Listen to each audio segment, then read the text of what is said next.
자, 다섯 번째 국가재정법에 대해서 말씀을 드리도록 하겠습니다. 자, 먼저 회계연도라고 하면은 매년 1월 1일부터 12월 31일을 말하는 거예요. 그러니까 2022년 회계연도라고 하면은 2022년 1월 1일부터 12월 30일까지를 말하는 거예요. 자, 그리고 회계 구분은 일반 회계가 있고 특별 회계가 있어요. 우리가 일반 회계라 하면은 세금을 거두어서 운영하는 것을 말해, 쉽게 말해서. 그럼 특별 회계는 뭡니까? 경찰, 병원처럼 환자를 치료해서 치료비를 받아서 운영하는 것을 말한다라고 보시면 되는 거예요. 일반적으로. 자, 그리고 이 특별회계는 자, 일반 회계와 구분해서 회계 처리할 필요가 있을 때는 법률로서 설치를 해야 된다 하는 사실을 알아두시고, 특별회계 설치 근거 법률에 의하지 아니하고는 설치할 수 있다 없다? 예, 특별회계를 설치할 수 없다 하는 것을 여러분들이 알아두세요. 법률로서 설치를 해야 한다. 특별회계 설치 근거법에 의하지 아니하고는 설치할 수 없다 하는 것을 알아두시기 바랍니다. 우리 경찰 조직에서는 우리 경찰은 대부분 뭐예요? 세금을 가지고 운영하는 조직이에요. 그런데 경찰병원은 특별회계로 운영되는 대표적인 기관입니다. 그래서 특별회계로 운영되는 경찰병원은요, 뭐 경찰 공무원 월급은 당연히 이제 세금을 가지고 이제 지급을 하고 하겠지만 나머지 그죠? 구성원들 또는 운영하는 데 여러 가지 필요한 경비들은 경찰병원 자체 수익을 통해서 운영이 되는 거예요. 그래서 일반 회계를 하는 것은 국회나 기획재정부 직접적인 감독을 받게 되고요. 특별회계는 뭐 국회라든가 기획재정부 직접적인 감독을 받지 않는 회계를 말한다. 그렇게 여러분들이 이해를 하시면 되겠습니다. 자, 그 다음에 기금이라는 게 시험에 한번 나온 적 있죠. 기금도 마찬가지로 뭐예요? 바로 법률로서 설치한다. 법률이지 법령이 아니에요. 아시겠죠? 법령이 아니고 법률로서 설치한다 하는 것을 알아두시고, 그리고 기금은 세입 세출 예산, 조금 이따 공부를 할 겁니다. 예산에 의하지 아니하고 운영할 수 있다 없다? 있다 하는 거. 없다라고 나오면 틀립니다. 기금은 세입 세출 예산에 의하지 아니하고 운영할 수 있다 하는 것을 여러분들이 알아두시기를 바랍니다. 자, 법률로서 설치가 가능하고 세입 세출 예산에 의하지 아니하고 운영할 수 있다 하는 것을 여러분들이 알아두시기를 바랍니다. 자, 그리고 국가재정운영계획 수립인데요. 자, 정부는 매년 회계연도부터 5회계연도 이상 기간에 대해서 재정운영계획을 수립합니다. 그리고 회계연도 개시 120일 전까지 국회에 제출한다 하는 것을 알아두시기를 바랍니다. 자, 그리고 재정 관련 자료 제출은 매 회계연도 개시 120일 전까지 관련 서류를 또 국회에 제출하시면 돼요. 자, 그리고 제2장 예산에 대해서 좀 더 정리를 하고 예산 과정에 대해서 우리가 한번 정리를 하도록 할게요. 자, 예산 부분은 예산 총칙, 세입 세출 예산, 계속비, 명시, 이월비, 국고 채무 부담 행위를 총칭한다 하는 것을 이런 것들을 전부 다 우리가 예산이라고 한다 이 말입니다. 이것들 다 총칭해서 예산이라고 하는 거예요. 자, 그러면 세입 세출 예산 구분이 있는데요. 자, 구분은 계정으로 구분한다 하는 것을 알아두시고요. 계정으로 구분한다 하는 것을 여러분들이 알아두시기 바랍니다. 자, 그리고 자, 일반 회계와 특별 회계로 구분하는데요. 자, 이거는 뭐 여러분들이 이제 보시면 되는데 중요한 거는 3번을 여러분들이 잘 보셔야 돼요. 세입 예산은요. 내용을 성질별로 항으로 구분하고요. 세출 예산은요. 내용을 기능별, 성질별, 기간별로 장, 간, 항으로 구분한다 하는 것을 여러분들이 알아두셔야 돼요. 다시 한 번 더 보겠습니다. 세입 예산은 또 세입 예산이고 세출 예산이 있잖아요.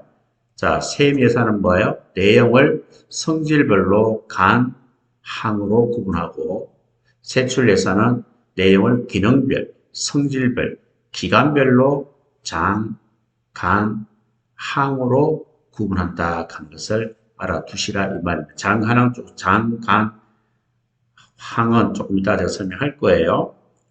자, 그리고 예산의 구체적인 분류 기준, 세항, 각 경비 성질에 따른 구분은 누가 정한다? 기획재정부 장관이 정한다 하는 것을 여러분들이 알아두시면 되겠습니다. 자, 우리가 장관항 이런 말이 나오잖아요. 깊이 여러분들이 알려고 할 필요는 없어요. 그게 뭐 그 자체가 시험에 나오는 것은 아니기 때문에 그렇습니다. 자, 세출 예산 과목은요. 장, 간, 항, 세항, 목별로 이렇게 분류가 됩니다. 알겠죠? 어떻게 분류가 된다고요? 장, 간, 황, 세항, 목으로 분류가 된다. 또 다시 경비의 성질을 중심으로 49개 목별로, 목 있잖아요. 49개 목별로 분류 관리가 되는 거예요. 그래서 뭐 다 여러분 알려고 할 필요는 없는 거예요. 이런 게 있다는 거 알고 있으면 되는데. 자, 여기서 또 여러분 알아두셔야 될 건 이겁니다. 앞에서 우리가 5개로 분류가 되는데 앞에 그 3개 장관, 항은 입법 과목이고 세항과 목은 행정 과목이다 하는 것을 여러분들이 구분해서 알아두시면 좋겠습니다. 그래서 밑에 보면은 장관, 항, 목이 나오죠. 요게 장으로 보시면 돼요. 요게 간으로 보시면 돼요. 요게 항으로 보시면 되고 요게 목으로 보시면 되는 겁니다. 아시겠죠? 그 정도만 여러분들이 뭐다 하는 거 알고 있으면 되지. 그 자체를 뭐 공부하려고 들 필요는 없습니다. 자, 그리고 ABB가 나옵니다. ABB라고 하는 것은 예측할 수 없는 예산 외의 지출, 예산 초과 지출에 충당하기 위해서 일반 회계 예산의 100분의 1 이내 금액을 예비비로 뭐예요? 세입세출 예산에 계산할 수 있다 하는 것을 알아둡니다. 갑자기 산불이 많이 났어요. 국가 돈은 예산은 한정되어 있는데 갑자기 산불이 많이 나서 재난이 발생했습니다.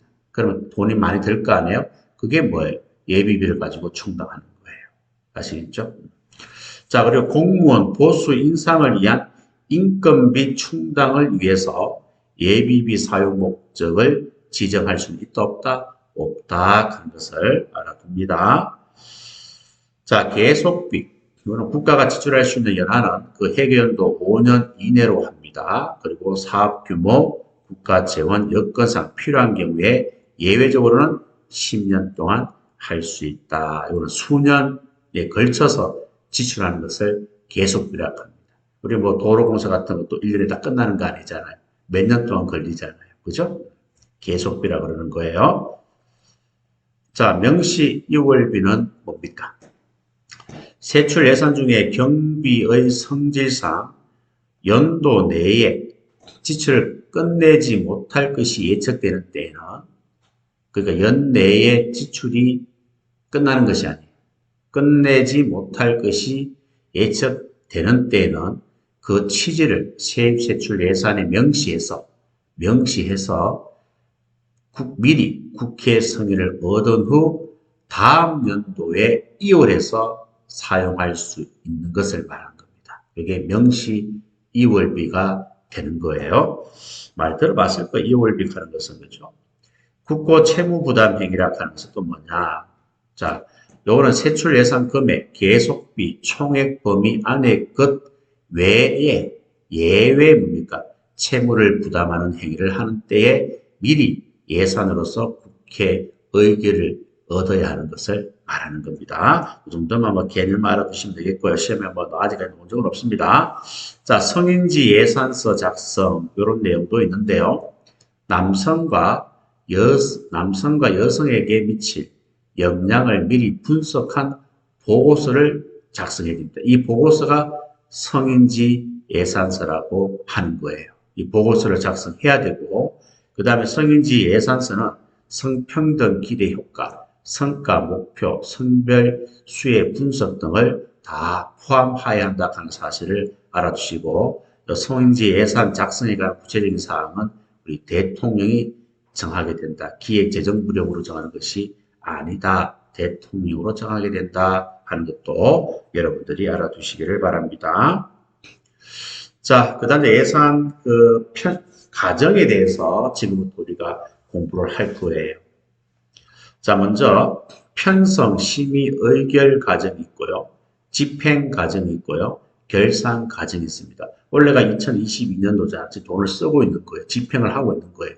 그러면 그 전에 작년도에 예산을 편성하고 심의하고 의결을 하고 원래 돈을 쓰고 내년에 결산하는 거예요. 그래서 크게 우리가 4개로 나눈다면 이렇게 나눌 수 있는 거죠. 편성, 그죠? 우리가 나눈다면 편성, 그리고 심의 의결, 그리고 집행, 그리고 결산 이렇게 크게 4개로 나눌 수 있지만 저는 편성과 심의 의결을 한 개 과정으로 보고 그림을 가지고 여러분하고 자 같이 한번 살펴보고자 하는 거예요. 자, 그래서 지금부터는 편성, 심의 의결에 대해서 집중적으로 우리가 공부를 하는 겁니다.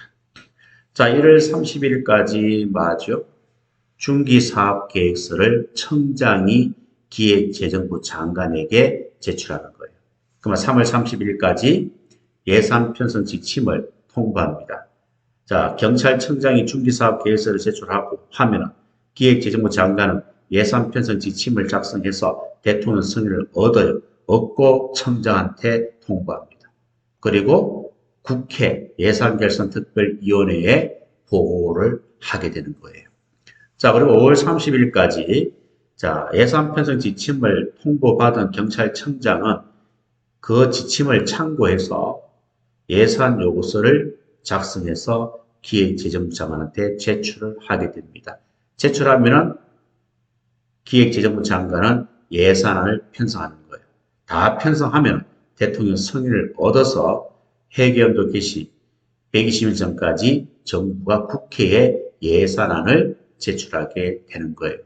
그런데 국회에 제출한 예산안이 잘못됐습니다. 수정이 필요합니다. 그럼 예산안을 수정할 수 있다 없다? 가능하죠. 자, 수정한 예산안을 수정 예산안이라고 합니다. 자, 예산안을 수정해서 다시 대통령 승인을 얻은 후에 다시 국회로 제출을 하는 거예요. 자, 제출하게 되면은 국회 예산결산특별위원회에서 종합심사를 하게 됩니다. 그래서 아무런 문제가 없다. 그럼 회계연도 개시 30일 전까지 예산을 확정해야 되는 거예요. 이 확정된 예산을 뭐라고 한다? 본 예산이라고 합니다. 그리고 확정된 예산을 추가 변경할 수 있다 없다? 가능하죠. 추가 변경한 것을 추가 경정 예산, 추경이라고 한다 이 말입니다.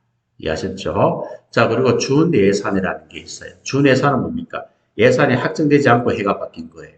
그러면 돈을 써야 되니까 전년도 예산을 기준으로 해서 집행하는 것을 말하는 거예요. 그게 준 예산이라고 하는 겁니다. 이 과정을, 그림을 머릿속에 잘 그려놓고 공부를 하시는 것이 도움이 많이 되실 거예요.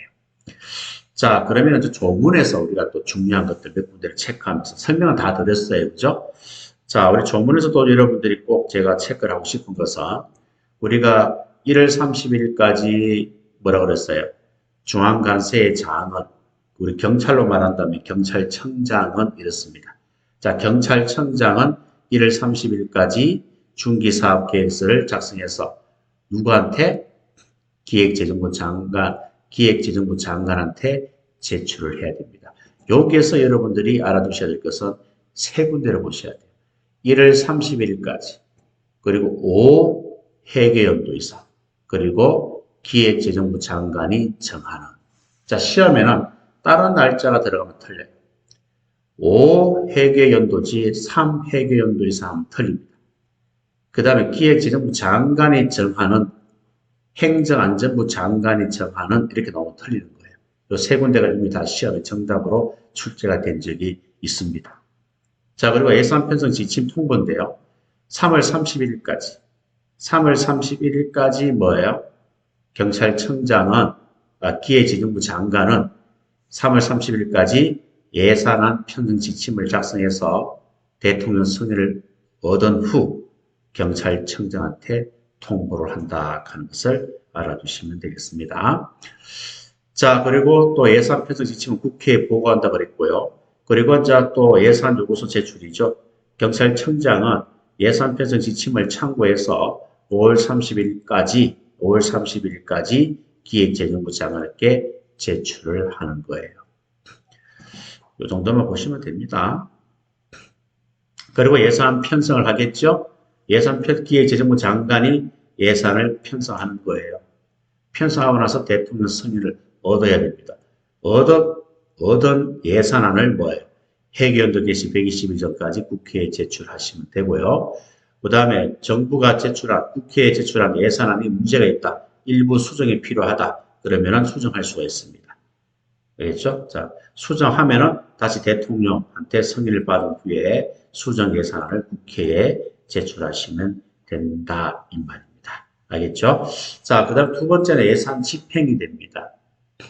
예산 집행은요, 숫자가 없어요. 아시겠죠? 그래서 예산 집행은 숫자가 없습니다.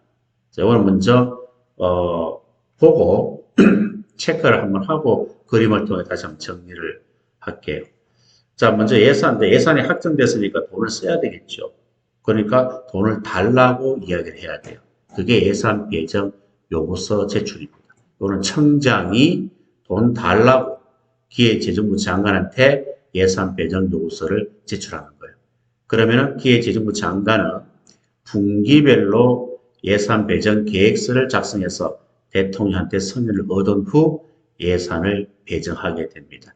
그리고 예산을 배정하면은 감사원에 통지를 해야 된다 하는 거. 그리고 예산 배정은요, 회계연도 개시 전에도 예산이 배정이 가능해요. 그러니까 해가 바뀌기 전에, 그죠? 12월 2일까지 예산이 확정돼야 되니까 한 달 정도 남아있잖아요. 해가 바뀌기 전에. 급하면 그 전에도 배정은 가능하다 하는 것을 여러분들이 알아두시면 돼요. 자, 그리고 예산 집행도 지침이 있습니다. 그리고 중요한 거는 또 이거예요. 요게 시험에 나왔죠? 그죠? 경찰청장, 중앙관세장은 경찰청장 똑같은 거예요. 세출 예산이 정한 목적 이외의 경비를 사용할 수 있다, 없다? 없다. 있다라고 시험에 출제가 되었습니다. 있다 그러면 이상하잖아요. 목적에 맞게 사용해야 되지 목적 예외의 경비를 사용하면 안 되겠죠. 자, 그럼 이것도 집행도 우리가 그림을 통해서 한번 보겠습니다. 자, 방금 다 언급을 하고 그림을 보니까 더 이해가 쉬울 거예요. 자, 예산 배정 요구서를 청장이 기획재정부 장관한테 제출을 합니다. 그러면 기획재정부 장관은 분기별로 예산 배정 계획서를 작성해서 대통령 승인을 얻은 후 예산을 배정하는 거예요. 예산 배정은 회계연도 개시 전에도 가능하다고 말씀을 드렸습니다. 예산을 배정하고 나서는 감사원에 통지를 해야 되고, 그리고 여기서 중요한 건 이거예요. 제일 중요한 거예요. 예산이 배정되어야 지출 원인 행위를 할 수가 있다. 예산 배정이 없으면 지출도 없다. 예산 배정이 있어야 지출이 가능하다 하는 거. 이게 굉장히 중요한 말입니다. 꼭 기억을 해 주셔야 됩니다. 자, 그리고 우리 조문에서 설명을 했죠. 중앙관세장은 세출 예산에 정한 목적 예외 경비를 사용할 수 있다, 없다? 없다. 이게 우리 순경시험에 출제가 된 조문이다라고 보시면 됩니다. 자, 그 다음 이제 예산 전용이라고 되어 있는데요. 자, 전용하는 말이 있고 이용, 이책하는 말이 있어요. 이것도 여러분 어렵게 생각하지 마시고 간단하게 이것만 기억을 하시면 됩니다. 자, 우리가 이용, 전용하는 것을 제일 밑에 한번 볼까요? 제일 밑에 보시면은 이용이라고 하는 것은 우리 입법 과목이 3개가 있죠. 그죠? 3개가 뭐예요? 장, 간, 항. 요 3가지는 입법 과목이고 세항과 목은 뭐라 그랬어요? 행정 과목이다 그랬잖아요. 그래서 입법 과목인 3가지는 국회 의결을 거쳐서 기획재정부 장관 승인이 필요하고 행정 과목인 세항과 목은 기획재정부 장관 승인만 있으면 돼. 국회 의결까지 거칠 필요는 있다 없다? 없다. 그래서 행정 과목은 국회 의결은 거치지 않고 장관 승인만 있으면 되고 입법 과목인 장관항은 국회 의결을 거친 후 기획재정부 장관 승인이 필요한 것을 이용이라고 하는 거예요. 그래서 이용은 국회 의결이 필요하고 장관 승인이 필요하고 그 다음에 전용은 행정 과목이기 때문에 국회 의결은 필요 없어요. 기획재정부 장관 승인만 있으면 되겠다 하는 거, 그걸 여러분들이 기억을 할 수 있도록 합니다. 그래서 위에 거는 간단하게 한번 체크만 하고 넘어가시면 좋겠어요. 자, 경찰청장은 예산 목적 안에서 재원의 효율적 활용을 위해서 기획재정부 장관 승인을 얻어서 세항과 목입니다. 장관항에 들어가면 안 되는 거예요. 세항과 목 금액을 마다 전용할 수 있다 이 말입니다. 그 세항과 목이라 하는 것은 뭐예요? 행정 과목이기 때문에 국회 의결이 필요 없어요. 기획재정부 장관 승인만 있으면 된다 이 말입니다. 그게 전용이라고 한다 이 말입니다. 아시겠죠? 그런데 여기에 해당되는 두 가지 1호, 2호는 전용할 수가 없다 하는 것을 알아두셔야 돼요. 당초 예산에 계산되지 아니한 사업을 추진하거나 국회 의결한 취지와 다르게 사업 예산을 집행하는 경우는 전용할 수 없다 하는 것을 여러분들이 알아두시면 되겠습니다. 자, 그리고 경찰청장이 전용한 경우에는 분기별로 분기 만료일이 속한 달의 다음 달 말까지 국회 소관 상임위원회와 예산결산특별위원회에 제출을 해야 된다 하는 것을 여러분들이 알아두시면 되겠습니다. 자, 그 다음에 예산 이용입니다. 예산 이용은 입법 과목이죠. 입법 과목이기 때문에 뭐예요? 국회 의결을 거쳐서 기획재정부 장관 성인이 필요한 것을 말합니다. 그래서 여기 보면 장, 간, 한간에 상호 이용할 수 있다 없다? 없다 하는 거. 경찰청장은 예산이 정한 각 기관 간, 각 장관 한간에 상호 이용할 수 있다 없다? 없습니다. 아시겠죠? 다만 예외적으로 미리 예산으로서 국회 의결을 얻은 때에는 기획재정부 장관 승인을 얻어서 이용하거나 기획재정부 장관이 위임하는 범위 안에서 자체적으로 이용할 수는 있다 이 말입니다. 그래서 원칙은 이용할 수는 없고 국회 의결을 얻은 때에는 장관 승인을 얻어서 이용을 할 수는 있다 하는 것을 여러분들이 알아두시면 되겠습니다. 자, 세 번째 결산 부분입니다. 결산 부분. 자, 결산 부분에서 56조를 여러분들 한번 보실까요? 이것도 장난칠 수가 있어요. 정부는 결산이 국가회계법에 따라 재정에 관한 그죠? 유용하고 적정한 정보를 제공할 수 있도록 객관적인 자료와 정보에 따라 공정하게 이루어지게 해야 한다고 되어 있잖아요. 국가회계법 대신에 국가재정법에 따라 하면은 틀리게 됩니다. 이거 여러분 조심하셔야 돼요. 알겠죠? 자, 그리고 우리 결산 단계는 또 숫자가 나와요. 그죠? 자, 숫자가 나오는데 이렇게 정리를 하시면 돼요. 이것도 그림을 통해서 설명할 테니까 일단 조문만 먼저 볼게요. 자, 각 중앙관세의 장은 그래서 경찰청장이죠. 경찰청장은 1년 동안 썼던 결산 보고서를 다음 연도 2월 말까지 장관한테 제출을 하시면 되는 거예요. 2월 말까지 제출한다 이 말이에요. 자, 그러면은 기획재정부 장관은 대통령 승인을 받은 국가결산보고서를 다음 연도 4월 10일까지 이제 감사원에 감사를 받아야 되니까요. 감사원에 제출을 하게 됩니다. 자, 그럼 제출받은 감사원은 국가결산보고서를 검사합니다.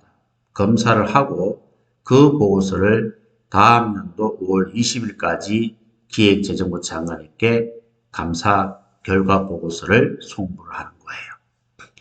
그러면 정부는 감사원 검사를 거친 국가결산보고서를 다음 연도 5월 31일까지 국회에 제출을 하게 되는 거예요. 아시겠죠? 자, 그림 한번 볼까요? 자, 결산 부분입니다. 자, 2월 말까지 결산보고서를 청장이 장관한테 제출하면요. 4월 10일까지 국가결산보고서를 작성해서 대통령 승인을 받는 거예요. 받아서 감사원에 제출을 하게 됩니다.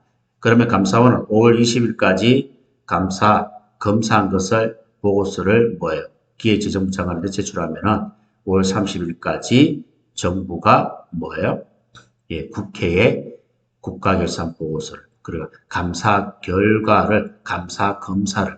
검사를 받은 국가결산보고서를 국회에 제출을 하게 되는 거예요. 그 정기회의에서 땅땅땅 하면은 다 끝나는 겁니다. 이렇게 흘러가니까요. 시험에는 사실은 이 편성 부분이 시험에 잘 나와요.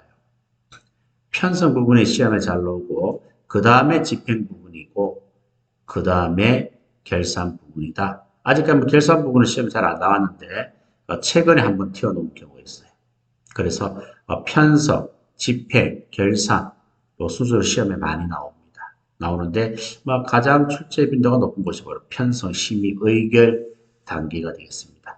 자, 편성, 심의, 의결 단계는 숫자가 있고요. 집행은 숫자가 없고요. 결산 단계는 숫자가 있어요. 그 숫자를 여러분들 잘 기억하셔야 됩니다. 우리 편성, 심의, 의결은 숫자가 뭐가 있어요? 1월 31일, 3월 31일, 5월 31일, 120일, 30일이죠. 결산 단계 숫자가 뭐가 있어요? 2월 말, 4월 10일, 5월 20일, 5월 31일. 숫자를 여러분들이 먼저 기억을 해주시면 순서를 잡는데 큰 어려움은 없습니다. 자, 그 다음 추경, 경정 예산 편성하는 것은요. 이걸 간단하게 체크를 하시면서 읽어보시면 되는 건데요. 자, 추경하는 것은 우리가 뭡니까? 이미 확정된 예산의 변경을 가할 필요가 있는 경우에 추가 경정 예산안을 편성할 수가 있는 거예요. 이런 경우에 돈이 더 필요하잖아요. 그래서 확정된 예산을 변경할 필요가 있는 경우에 추가 경정 예산안을 편성할 수가 있습니다. 자, 정부는 국회에 추가 경정 예산 확정되기 전에 이를 미리 배정하거나 집행할 수 있다 없다? 없습니다. 아시겠죠? 추경은요. 국회에서 확정을 해야 돼요. 확정이 되어야만 국회에 통과되어야만이 집행을 할 수가 있습니다. 배정이 가능하단 말이에요. 미리 배정하거나 집행할 수 있다 없다? 없다 하는 사실을 꼭 기억을 여러분들이 해주시기를 바랍니다. 자, 그리고 물품관리법도 제가 이어서 바로 하겠습니다. 여섯 번째죠. 4번이 아니고 6인 것 같은데요. 자, 물품관리법이 되겠습니다. 자, 물품관리법은 이 그림 하나만 설명하면 되는 거예요. 이건 여러분 어디서 봤죠? 앞에서 우리 경찰 장비 관리 규칙에서도 제가 했던 것 같기도 한데요. 그렇죠? 자, 그거는 이제 우리 경찰과 관련된 물품관리와 관련된 거고요. 요거는 우리 모든 국가기관과 관련된 법입니다. 물품관리법이라고 합니다. 자, 앞에서 우리가 언급한 적이 한번 있었기 때문에 복습한다는 차원에서 요 그림에 대해서 제가 정리를 하고 마치도록 하겠습니다. 자, 먼저 우리가 총괄기관이 있어요. 총괄기관. 총괄기관 하면은 기획재정부 장관, 조달청장이 있습니다. 기획재정부 장관은요, 정책과 제도를 관장하고 조달청장은 물품관리 총괄 조정하는 사람이다. 그래 보시면 돼요. 그거 반대로 여러분들이 기억하시면 곤란합니다. 아시겠죠? 반대로 기억하시면 안 됩니다. 반대로 조심하셔야 돼요. 자, 그리고 이제 관리기관이 있죠. 관리기관이 중앙관세장, 우리 경찰로 말한다면 경찰청장을 의미한다. 그러 보시면 되고요. 관리기관 밑에 물품관리관이 있고 물품관리관 밑에 물품출납공무원, 물품운용관이 있다라고 보시면 됩니다. 아시겠죠? 자, 여기서 물품 출납 보관에 관한 사무를 담당하는 공무원이 누구예요? 바로 물품 출납 공무원이고 물품 사용에 관한 사무를 담당하는 공무원이 누구예요? 물품 운용관이에요. 그래서 물품 출납 공무원과 물품 운용관은 의무적 설치 기관이다 하는 것을 여러분들이 꼭 기억을 하셔야 됩니다. 반드시 설치해야 된다 이 말입니다. 자, 그런데 푸님이 있어요. 앞에 푸님이 붙어 있잖아요. 여기 분임이 붙어 있는 물품관리관, 분임 물품관리관, 분임 물품출납공모는 의무적 설치기관이 아닙니다. 우리가 분임 물품관리관이라고 하는 것은 관리기관으로부터 물품관리 사무 일부를 분장받은 공무원이에요. 또 분임 물품 출납 공무원은 물품관리관으로부터 물품 출납 공무원 사무 일부를 분장받은 공무원이에요. 이거는 필요할 때 설치하는 거예요. 아시겠죠? 그래서 분임이 들어가면은 필요할 때 설치하는 거니까 임시직이고, 물품 출납 공무원과 물품 운영관은 반드시 설치해야 되는 기관이에요. 의무적 설치 기관이다 하는 것을 알아둡니다. 그래서 의무적 설치 기관이 물품 출납 공무원과 물품 운영관은 두어야 한다 이렇게 나와야 되고, 분임 물품 관리관, 분임 물품 출납 공무원은 둘 수 있다 이렇게 나와야 되는 거예요. 이해하셨죠? 그 정도만 여러분들이 정리를 해주시면 되겠습니다. 자, 그리고 나머지는 뭐 지금 그림에서 다 설명을 다 드렸던 거기 때문에 요거는 그 그림으로서 마무리하도록 하겠습니다. 자, 그리고 다음 시간에는 일곱 번째인가요? 공공기관 정보 공개에 관한 법률을 하도록 하겠습니다.